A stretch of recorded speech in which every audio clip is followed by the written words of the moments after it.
A massive door looms before you. The edges are sealed so tight not a breath of air escapes them. Religious runes sprawl the length, carved deeply into pit stone. Gibberish, don't even bother. Maya shakes her head, frowning. The door shudders and groans as you approach. Let's inspect it.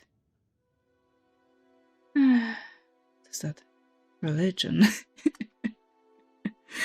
Sure it is at camp, okay. An elaborate etching spawned the stone's width, carved faintly beneath several runes. It depicts a small crowd praying to a pair of giant eels that have coiled above a large door. An Aumaua priest holds a disc near the door's face. Hold the eel's coil up to the door.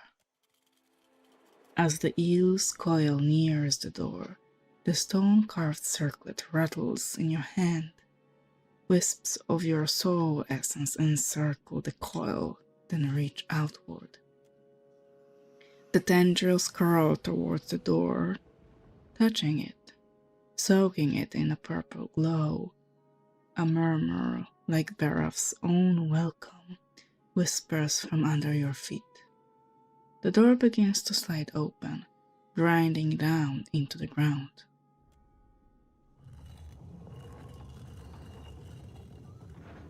We're gonna die. This tree, its roots digging deep into rock and bricks, hangs over the ledge of the precipice. Below, an open tomb clings to the sheer walls of the cliff. Rope and grappling hook. You tie the grappling hook around the trunk of the tree. A couple of firm tags convince you that it will withstand your weight as you climb down. Your grappling hook, well secured around this tree, extends its rope all the way to the tomb that opens into the mountain underneath you. You grab the rope, planting your feet on the edge of the precipice, and begin your descent. Gusts of wind sway you from side to side, forcing you to tightly grip the rope. It digs into your skin with every move. Despite the effort, your group proves their excellent conditioning. Everyone manages to reach the tomb's opening without exertion. You stand on the narrow ledge of the tomb's entrance, its passage leading into darkness. Your rope dangles from the tree above. Let's go inside. We can look inside. Light filters inside just enough to illuminate entombed skeletons resting in alcoves hollowed out from the rocky walls of the cavern. The stone slab floor appears to have been laid hundreds of years ago. Ahead, the passage disappears into darkness. You follow the passage. The winds rage outside, yet the air of the tomb doesn't stir, stale and heavy. Steps carved on the rock descend deep into the mountain. You walk down the steps, every stride echoing through the cavernous passage. Skeletal remains poke out of niches on the walls, lining up the way until the steps land into a narrow corridor. You stand before a hallway. Its columns frame dozens of tombs hollowed into the rock. Cubbyholes line the walls. Skeletal remains litter every alcove and spill onto the stone slabs that tile the floor. Let's inspect. You carefully scan the corridor and focus on every detail. Skeletal remains, probably dislodged from their cubbyholes over centuries, litter the edges of the walls. Judging by an emblem etched on the stones of the tombs, members of the same clan or group lie buried here.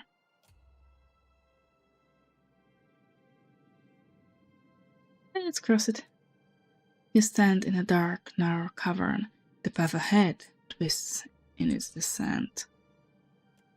You continue onward, following the turns on the path with careful but sure stride. As you round a bend, a drift of cold air announces the end of the narrow passage. Its exit appears ahead, flanked by half-interred bodies. You step out into an enormous cavern. its walls and sharp cliffs riddled with tombs leading into places unknown.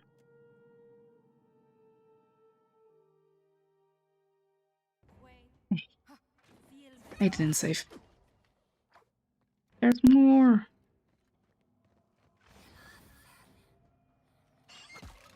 Oh my goodness. Run.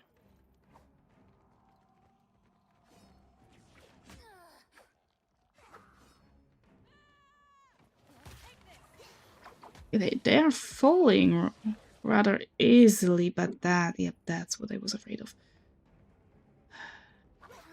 She's down. They explode or what? Kill your companion.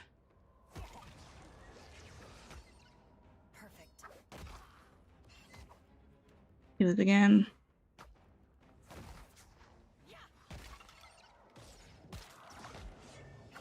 It's down. The companion is down. I need fireball. Now.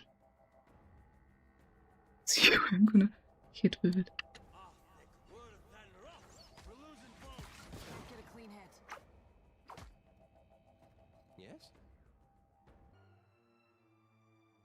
This skeleton stands rigid as stone and just as strong, eternally warding the crypt beyond.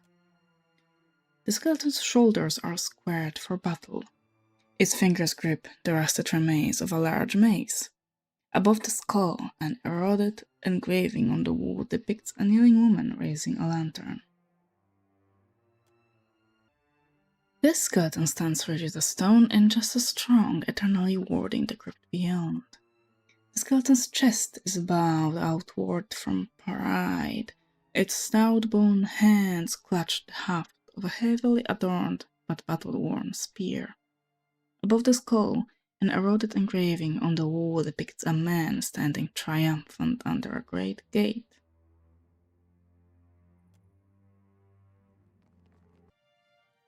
Now I ought to be bragging needless now, but 'tis important that I keep going how full of life, strong and devout is this for an abbreviant priest.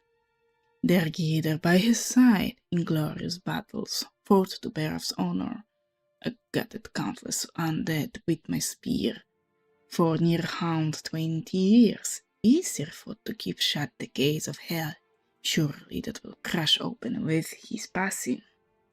Lush, Borten, Laird of Geldengate. As blood seeps from a wound so deep, and death croon about the sepulchre, let silence fall in final wording to betake my priest until Beraf's dark maw. After many a battle, when my mace had failed him, now abate his wounds, and can watch only while he dies. Faedwen, Lady of Vigils. Shorty sways on her feet, a soft, low moan easing from her throat. She wraps a thumb over her worry-bitten lips. You okay? Sweat trickles a line from her temple to drip from her chin. Her eyes are hazy, far off. Slowly she swallows, throat working to bring her voice back, or to keep her meal down. It's nothing but awakened terror, soon to pass. You may want to aim away from our watcher there if it's gonna pass out of your mouth. Sorry, I know you're going through something there. You could call it something, all right.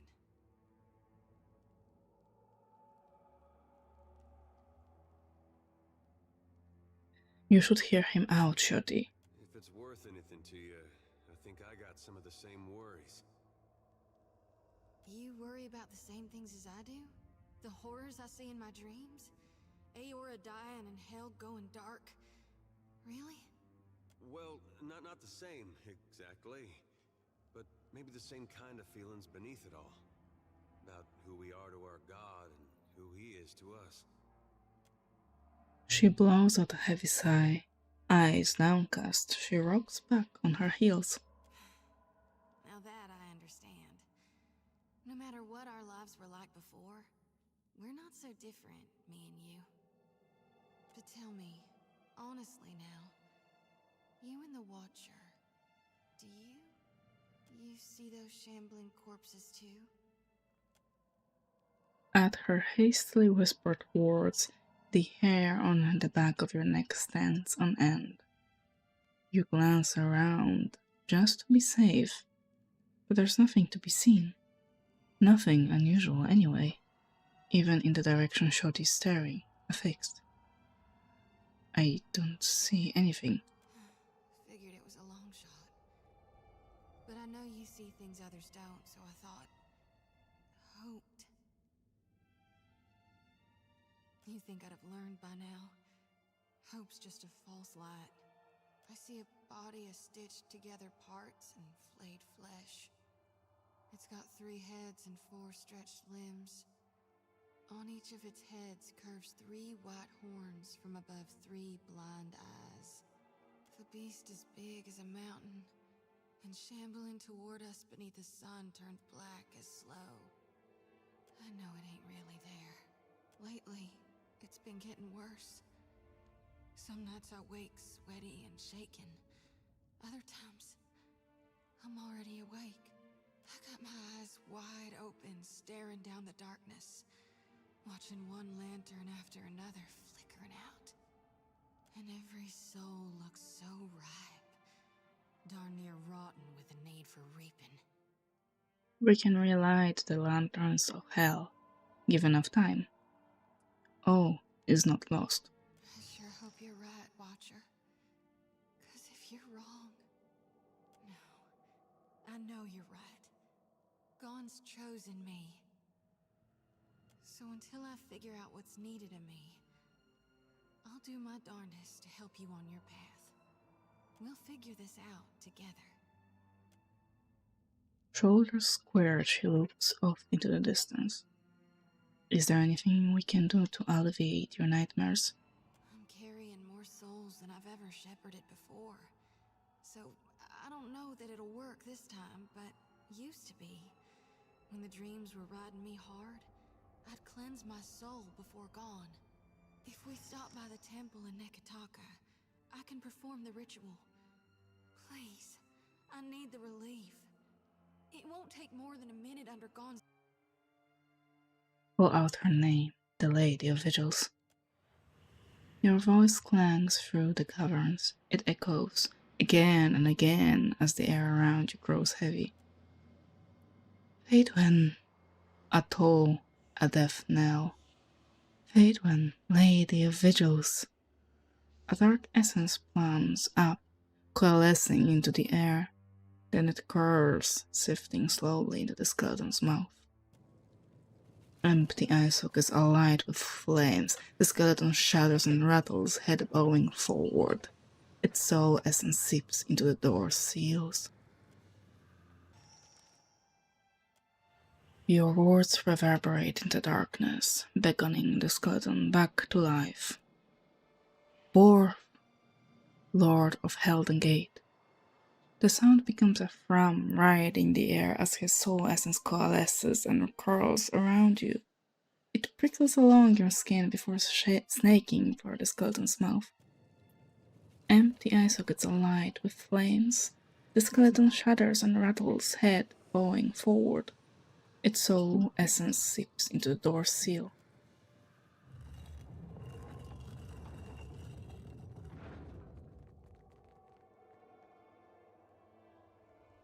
Hello. The towering skeleton straightens his spine, and the sound of his bones shifting rattles around the cavern.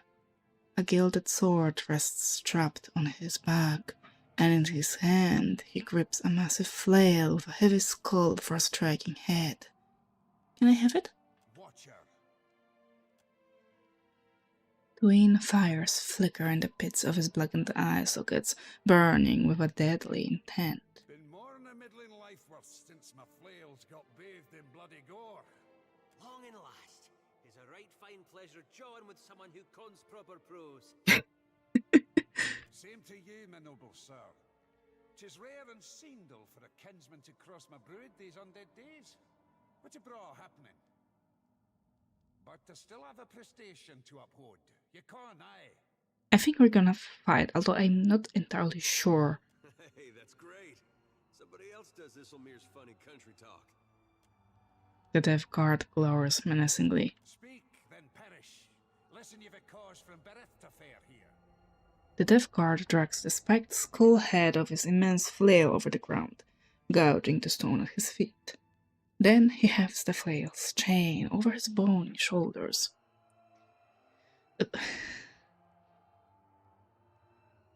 I mean, you know disturbance, but I'm on a mission of utmost importance.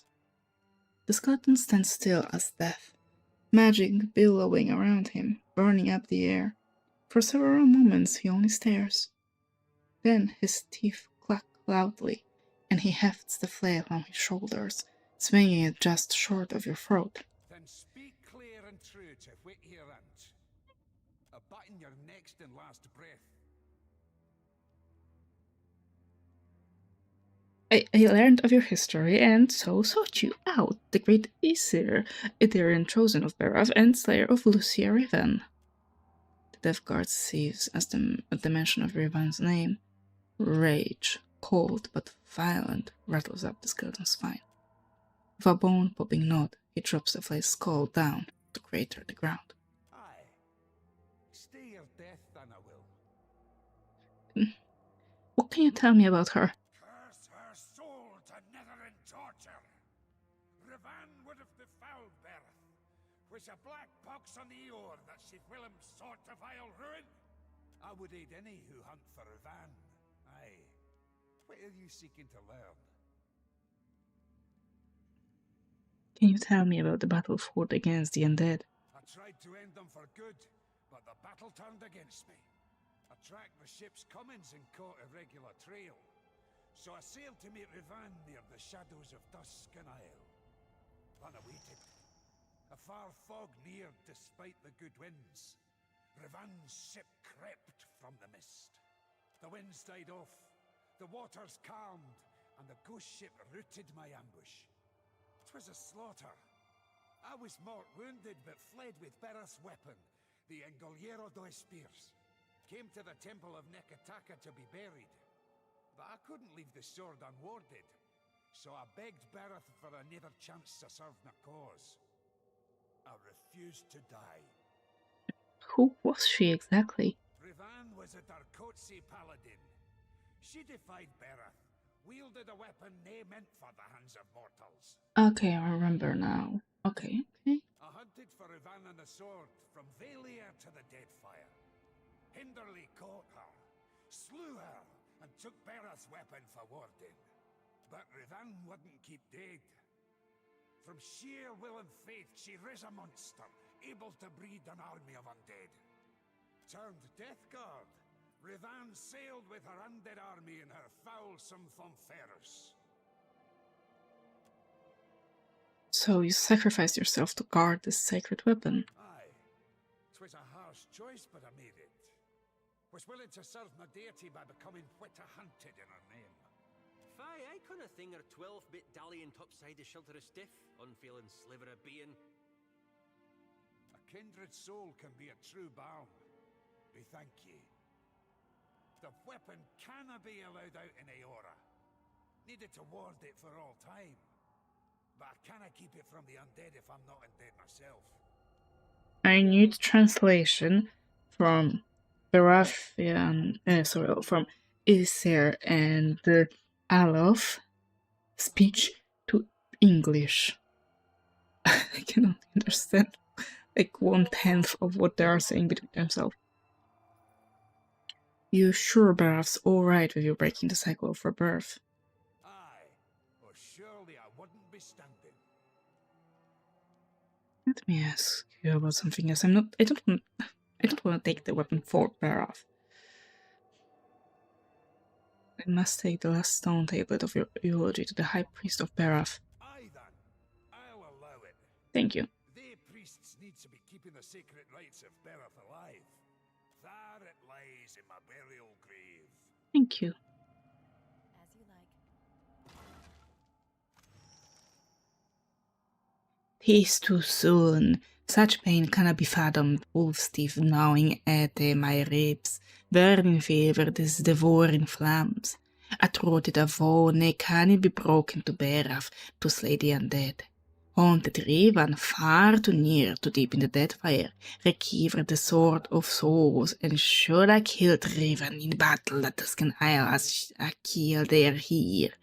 But instead I struck silence. Forgot the current to the temple, sepulchres, or near saw it, and it lying in a grave captive to the pallid night. Now I cannot keep a grip on the sword. 1,000 will be taken, even I die. Wielded as a wound, some coy against Beraf. I cannot die in failure.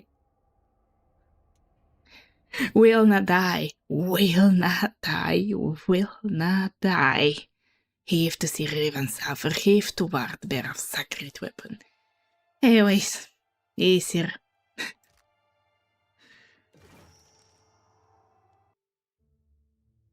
There you go, Shotty, do your thing.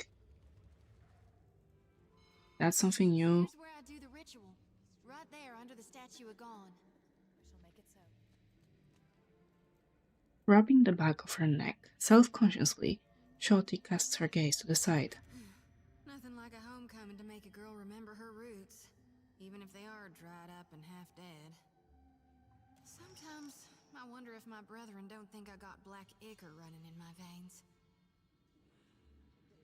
Do you? If I cried, you reckon it'd look like tar? Suppose you meant to make me feel better. It is a dang silly thought. It's silly that I would want to make you feel better. No, that I'd have black blood. Oh, okay. You shouldn't be so fine to me, Watcher. Makes me think untoward things. Gives me notions I don't need to be getting. I can't risk straying when I got a duty to Gon. We came here to cleanse your soul. Alright. Yeah, I'm ready. I've done this before, but never with such a full lantern. You may want to stand back. The experience can be somewhat intense. Kneeling before the statue of Gon, Shotty set her lantern between her knees. Head bowed, she presses both palms to the copper cage. A low chant lilts from her lips. As it grows louder, the light from her lantern glows brighter, as does the lantern that the statue of Gon holds in one skeletal hand. The two lights pulse in rhythm with a chant, resonating with each other, twin heartbeats that pound faster and stronger until the light from Gon's lantern bursts outward in a shower of violet-hued rays. The essence bathes Shotty's bent form, making her jolt upright as a cry escapes her. Don't know if I feel cleaner, but I feel something. Blessed for sure. Let's just hope it lasts, because my lantern feels as heavy as ever, full to brimming with essence, like dark water spilling over my mind. Why are you gathering your souls into your lantern? I was born to reap souls and lead them to the light. Now with Aethys dead, and these dire visions, I think I need to shield them from a hell gone dark. But the more I gather, the more my mind turns to tatters. The Beyond hasn't gone dark. It's well lit with living Adra. Not yet, no. But soon. Gon has shown me the coming end. What if you didn't collect souls anymore? That ain't gonna happen. You'd ask me to turn my back on my god? The Dawn Stars are all about goodness and light. Why you're so concerned with death and darkness? Why do you think the god of rebirth held an aspect of death within him? You can't have life without dying. There ain't no beginning without a prior ending. Ain't no day without night. No spring without fall. You can't grow crops if you never harvest for seeds. Can you tell me again what's the difference between Gon and Eodas? Aethys is dead, and Gon is the death before life. He's the ripeness before the fall. But we know Eotas isn't dead. That lumbering hunk of Audra might claim to be Aethys, but that doesn't matter a whit. He died, so he can't be Aethys anymore. Death changes every soul, even a god's. And if it doesn't, it should. All right, I'll be right behind